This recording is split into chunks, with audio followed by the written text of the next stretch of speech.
Hello friends, मेरा नाम जयप्रकाश शर्मा है। आत्रेय ब्रदर्स चैनल में आपका हार्दिक स्वागत है। दोस्तों, आज का विषय है दुरुधरा योग। दुरुधरा योग कैसे बनता है।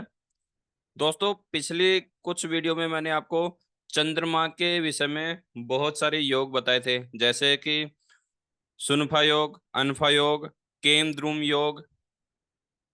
अब हम बात करते हैं उन्हीं सभी योगों को मिक्स कर कर जो योग बनता है, वो है दुरुधरा योग।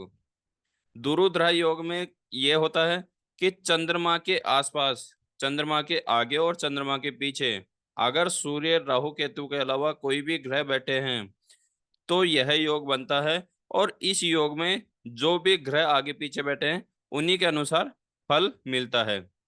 तो दोस्तों, इस वीडियो को देरी न करते हुए हम प्रैक्टिकली इस वीडियो को देखते हैं, समझने की कोशिश करते हैं। तो आइए इस वीडियो को स्टार्ट करते हैं। दोस्तों, केमद्रुम योग में मैंने बताया था कि अगर चंद्रमा के पहले घर में और चंद्रमा जहां बैठा है उसके आगे वाले घर में कोई भी कोई भी ग्रह नहीं बैठा, यानी कि आगे पीछे के जो दोनों भाव हैं, दोनों भाव खाली हैं, तो ऐसी कंडीशन में केमद्रुम योग बनता है।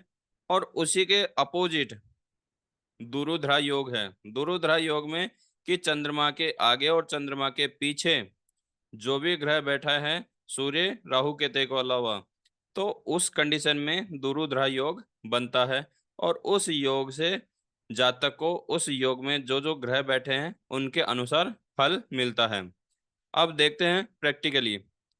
जैसे चंद्रमा, इस योग में सबसे मेन टॉपिक आपको मैं पहले क्लियर कर देता हूं कि यहाँ सबसे मेन रोल रहेगा चंद्रमा का, क्योंकि यह योग चंद्रमा से ही बनता है। तो सबसे पहले चंद्रमा को आप ये देखना है कि आपके चंद्रमा बलवान है या बलहीन है, यानी कि उनकी डिग्री सबसे पहले देखनी है। और उस डिग्री के अनुसार ही दुरुद्रा योग का विषय हम कर सकते हैं। क्योंकि कंडीशन क्या होती है कि कई बार ऐसा होता है कि चंद्रमा के आगे और चंद्रमा के पीछे ग्रह हैं लेकिन चंद्रमा बलहीन होता है, तो उस कंडीशन में ये योग तो बनता है लेकिन इस योग से जो रिजल्ट मिलने वाला है वो रिजल्ट नहीं मिल पाता। तो ये चीज आपको जरूर देखनी है। उसके अलावा चंद्रमा चंद्रमा कभी सूर्य के साथ अस्त हो गया है तो उस कंडीशन में ये दुरुधरा योग नहीं बनता। तो उसके अनुसार ही फिर रिजल्ट मिलेगा। अब बात करते हैं, इस योग में तीन ग्रह ऐसे हैं जो कि आगे पीछे, चंद्रमा के आगे पीछे आ गए तो यहाँ दुरुधरा योग विफल हो जाता है, वो काम नहीं कर पाता। तो वो ग्रह हैं सूर्य और राहु केतु। अगर सूर्य आसपास में आ गया तो उससे क्या होता है कि चंद्रमा स्वयं अस्त हो जाता है। तो ऐसी कंडीशन में इस योग में सूर्य को वर्जित बताया गया है। अगर सूर्य इसमें रहेंगे तो वह अस्त कर देंगे, अस्त होने के बाद में यह योग विफल हो जाता है। राहु और केतु ये छाया ग्रह हैं, तो इनका इस विषय में कोई रोल नहीं होता है। अब बात करते हैं कि जैसे मैंने चौथे भाव में चंद्रमा को बिठा रखा है और दुरुधरा योग कैसे बनता है वो एक बार मैं आपको प्रैक्टिकली दिखाता हूँ।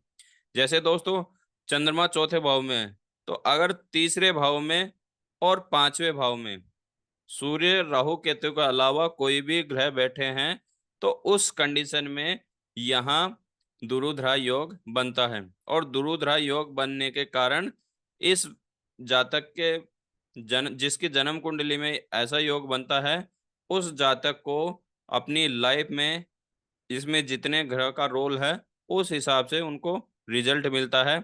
अब बात करते हैं जैसे कि तीसरे भाव में जैसे मंगल देव बैठ गए और पांचवें भाव में गुरु महाराज बैठ गए।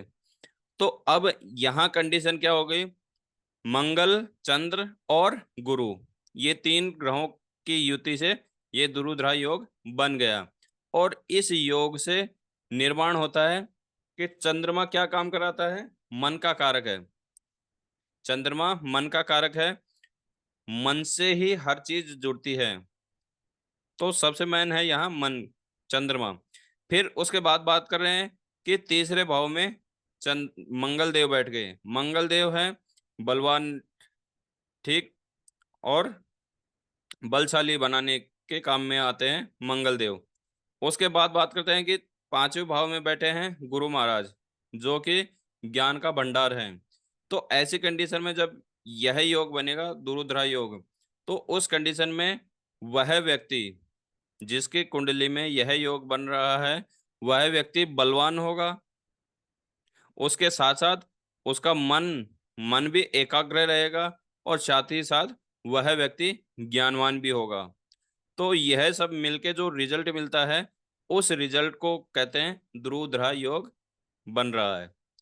अगर बात करें कि यहाँ मंगल देव और यहाँ बुद्ध देव हैं, तो बुद्ध देव बुद्धि के कारक हैं, तो वह व्यक्ति बुद्धिमान होगा, बलवान होगा, और वह व्यक्ति का मन एकाग्र रहेगा। तो ऐसी कंडीशन, इसी तरीके से ध्रुव योग देखा जाता है। और साथ ही ध्रुव योग में बहुत सारे, जैसे 5 ग्रह मिलकर यह योग बनता है, तो 5 में 3 ग्रह मिलेंगे तो यह योग कंप्लीट तरीके से बनता है। अगर इस वीडियो में आपको कोई भी शंका लग रही है तो कमेंट के जरिए आप मेरे को ज़रूर बताएं। आशा करूंगा कि यह वीडियो मैंने काफ़ी सरलता पूर्वक बताई बनाई है। इस वीडियो में कोई भी आपको दिक्कत आई है तो आप मेरे को कमेंट करके ज़रूर बताएं। नेक्स्ट वीडियो जैसी आएगी तो आपके पास में नेट नोटिफिकेशन ज़रूर आएगा। तब तक के लिए जय श्री राम।